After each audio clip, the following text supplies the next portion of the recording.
साल 1983, कराची का जिन्ना गार्डन में बनी एक बेंच पर एक आदमी बैठा हुआ था। कोई आम आदमी नहीं, पाकिस्तानी आर्मी में मेजर रैंक का अधिकारी, नाम नबी अहमद शाकिर।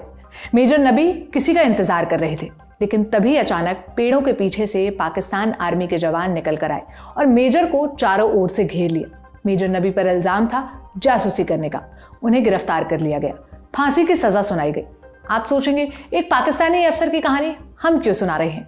वो इसलिए क्योंकि मेजर नबी असलियत में एक भारतीय था, जिसने 8 साल पाकिस्तान में गुजारे और भारत के लिए जासूसी की। क्या थी नबी अहमद शाकिर की असली पहचान?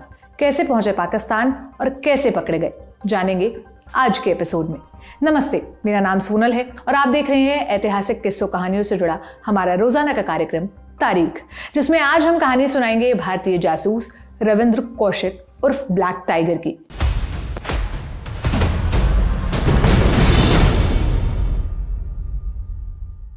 कहानी शुरू होती है घर के दरवाजे में लगी एक घंटी से। घंटी बजी, दरवाजा खुला, सामने खड़ा था डाकवाला। अमला देवी डाकिये को देखती है, उनकी आंखों में आंसू आ जाते हैं। वो चिट्ठी लेकर खोलती हैं। चिट्ठी उनके बेटे ने भेजी थी, पाकिस्तान से। लिखा था, क्या भारत जैसे बड़े देश के लिए कुर्बानी देने वालों को यही मिलता है? इस चिट्ठी का जवाब पूरे हिंदुस्तान के पास नहीं था। वो हिंदुस्तान जिसके लिए अमला देवी के बेटे ने अपनी पूरी जिंदगी दांव पर लगा दी।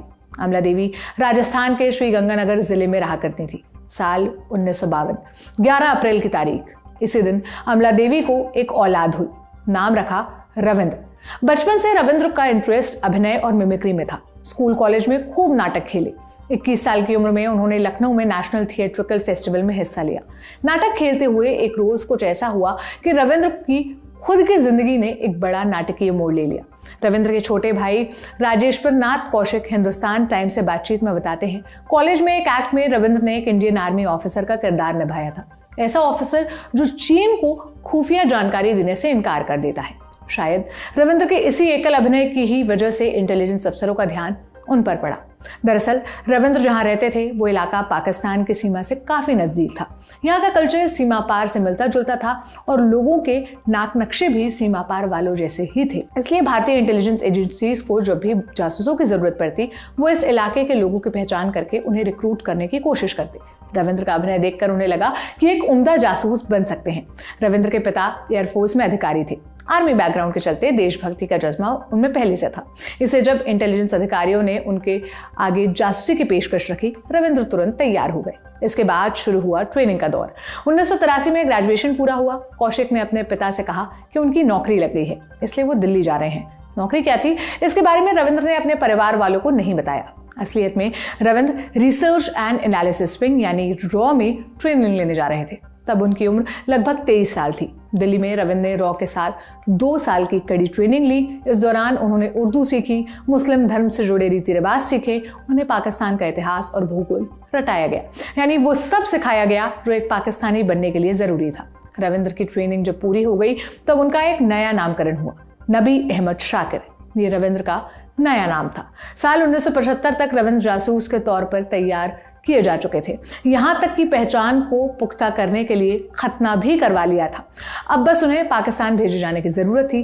पाकिस्तान भेजने से पहले रविंद्र के सभी पुराने रिकॉर्ड्स नष्ट कर दिए गए। उन्हें पहले दुबई भेजा गया। दुबई में कुछ वक्त गुजारने के बाद रविंद्र अबू धाबी गए। अबू धाबी में कुछ पाकिस्तानी लोगों से पहचान बनाने के बाद रविंद्र पाकिस्तान चले गए। फिर पाकिस्तान में क्या हुआ? सबसे पहले रविंद्र कौशिक उर्फ नबी अहमद शाकिर ने कराची यूनिवर्सिटी में दाखिला लिया। उन्होंने LLB की पढ़ाई की और डिग्री पूरी की। जासूसी के लिए जरूरी था रविंद्र पाकिस्तानी फौज के नजदीक रहें, इसलिए उन्होंने फौज में भर्ती की तैयारी शुरू कर दी। बाकायदा फौज का इम्तिहान निकाला। सेना में अकाउंट्स डिपार्टमेंट में बतौर कमिश्नर अधिकारी शामिल हुए और तरक्की हासिल कर मेजर रैंक तक पहुंच गए। पाकिस्तान में रहकर ही उन्होंने शादी भी की। उनकी पत्नी का नाम अमानत था। अमानत के पिता आर्मी की एक यूनिट में दर्जी का काम करते थे। दोनों में पहले इश्क हुआ, फिर शादी। अपने काम के प्रति रविंद्र का डेडिकेशन जबरदस्त था। उन्होंने अपनी पत्नी को तक अपनी असली पहचान का पता नहीं लगने दिया। यहाँ तक कि अमानत आखिरी वक्त तक उन्हें सिर्फ नबी अहमद शाकिर के नाम से जानती थी। रविंद्र ने पाकिस्तान में रहते हुए जासूसी को बखूबी अंजाम दिया। सेना में रहते हुए रविंद्र कौशिक ने तमाम ऐसे गोपनीय और संवेदनशील जानकारियां भारत को भेजी जो भारत के बेहद काम आए। ये वो वक्त था जब दोनों देशों के बीच तनाव चरम पर था। 1971 युद्ध के बाद पाकिस्तान बदले की आग से जल रहा था। पाकिस्तान ने एक तरफ परमाणु कार्यक्रम में तेजी ला दी थी, वहीं वो कश्मीर और पंजाब में अलगाववाद की आग भड़काने की भी भरपूर कोशिश कर रहा था। रविंद्र ने पाकिस्तानी फौज के मंसूबों से जुड़ी जानकारियां भारत को भेजी।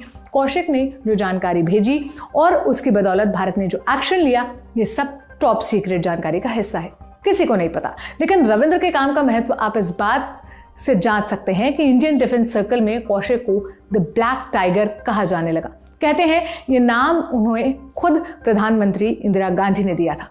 आईबी के जॉइंट डायरेक्टर रह चुके मलय कृष्णधर ने कुछ साल पहले एक किताब लिखी थी, mission to Pakistan and intelligence agent in Pakistan. Malay की ये किताब ब्लैक टाइगर के कारनामों पर बेस्ड थी।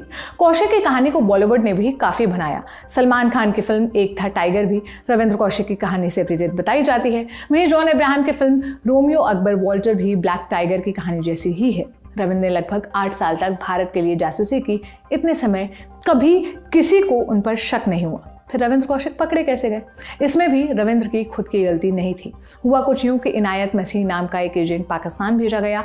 मसीह को कौशिक से संपर्क करने के लिए कहा गया था, लेकिन इस कवायद में मसीह पाकिस्तानी अधिकारियों के हाथ आ गया। मसीह को खूब टॉर्चर किया गया और अंत में उसने मेजर नबी अहमद शाकिर का नाम ले लिया।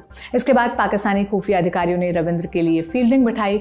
मसीह से कहा गया कि वो रविंद्र को एक पार्क में मिलने के लिए बुलाए। रविंद्र एन मौके पर पार्क में पहुंच गए और एक बेंच में बैठकर मसीह का इंतजार करने लगे। पाकिस्तानी जवान वहां पहले से छिपे हुए थे। उन्होंने रविंद्र को गिरफ्तार कर लिया। रविंद्र की उम्र तब महज 29 साल थी। उन्हें जेल में डाल दिया गया। मुकदमा चला। 2 साल तक भयंकर टॉर्चर किया गया। रविंद्र को लालच दिया गया कि अगर वो भारतीय फौज से जुड़ी जानकारी दे दें तो उन्हें आजाद कर दिया जाएगा। रविंद्र टूटे नहीं, डटे रहे। 1985 में उन्हें जासूसी के आरोप में फांसी की सजा सुनाई गई। हालांकि बाद में ये सजा उम्र कैद में तब्दील कर दी गई। रविंद्र पाकिस्तान की जेल में थे। जब वो पकड़े गए तब जाकर उनके परिवार वालों को असलियत का एहसास हुआ। उन्होंने बहुत कोशिशें की, सरकार से गुहार की, लेकिन कोई असर नहीं हुआ। साल 2002 में द टेलीग्राफ ने रविंद्र से बातचीत की एक रिपोर्ट छापी। इस रिपोर्ट के अनुसार रविंद्र पाकिस्तान की जेल में अपने परिवार को खत लिखा करते थे। रविंद्र को लगता था भारत सरकार ने एक तरह से उन्हें त्याग दिया। एक खत में वो लिखते हैं, क्या भारत जैसे बड़े देश की कुर्बानी देने वालों को यही मिलता है? हिंदुस्तान टाइम्स की एक रिपोर्ट में रविंद्र के खत का जिक्र है जो उन्होंने अपनी मौत से सिर्फ 3 दिन पहले लिखा था। इसमें रविंद्र ने लिखा, अगर मैं अमेरिकी होता तो मैं 3 दिन के भीतर ही इस जेल से निकल चुका होता। गिरफ्तारी के बाद रविंद्र ने अगले 18 साल पाकिस्तान की अलग अलग जेलों में गुजारे। उन्हें कभी सियालकोट, कभी मियांवाली तो कभी कोट लखपत की जेल में रखा गया। इतने सालों में उन्हें बारंबार टॉर्चर किया गया। सही से खाना तक नहीं दिया गया। जल्द ही उन्हें बीमारियों ने जकड़ लिया। टीबी हो गई। इलाज करने वाला कोई नहीं था। नवंबर 2001 में बीमारी से उनकी मौत हो गई। सबसे बड़ी विडंबना ये थी कि रविंद्र का शव भी भारत तक नहीं लाया जा सका। मौत के बाद उन्हें मुल्तान की सेंट्रल जेल में दफना दिया गया। भारत सरकार ने कभी आधिकारिक रूप से माना नहीं कि रविंद्र भारतीय नागरिक था, लेकिन दुनिया का यही कड़वा सच है। पकड़े जाने के बाद उसका कोई वतन नहीं होता। पूरी दुनिया में यही दस्तूर है। रविंद्र को भारत की मिट्टी भी नहीं नसीब हुई, लेकिन जब भी भारत के लिए मर मिटने वाले जाबाजों का नाम लिया जाएगा, ब्लैक टाइगर का नाम उसी लिस्ट में सोने से लिखा जाएगा। आज के लिए बस इतना ही। तारीख के इस एपिसोड को लिखा था मेरे साथी नावेद ने, एडिट किया कमल भट्ट ने और मेरा नाम है सोनल। कैमरे के पीछे से इस एपिसोड को रिकॉर्ड किया जतिन ने। आपको कैसा लगा? आप क्या कहना चाहते हैं? कमेंट बॉक्स में ज़रूर बताइएगा। देखते रहिए द लेलन टॉक। शुक्रिया।